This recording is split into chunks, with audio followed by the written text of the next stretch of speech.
La direction de la Brittany Ferries a levé aujourd'hui le lock-out, c'est-à-dire le maintien des navires à quai, après qu'une majorité du personnel navigant se soit prononcée hier soir par SMS ou mail pour le protocole négocié la semaine dernière. Un protocole qui prévoit une augmentation du temps de travail, surtout l'été, pour plus de compétitivité. Suite au vote du personnel, la CGT a signé le protocole avec la direction, mais la CFDT a refusé de le faire. La consultation a été faite sous pression. Elle est entachée de peur, de crainte, d'angoisse mise sur les salariés.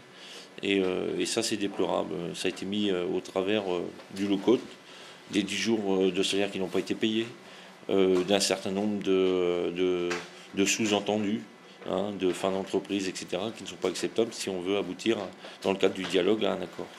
La CFDT craint que suite à ce précédent, le lock-out ne devienne une méthode de management et attend de voir si celui-ci est déclaré illégal par la justice pour réclamer que les jours à quai soient payés aux salariés navigants. Ceux-ci ont commencé aujourd'hui à préparer les navires pour la reprise des rotations demain.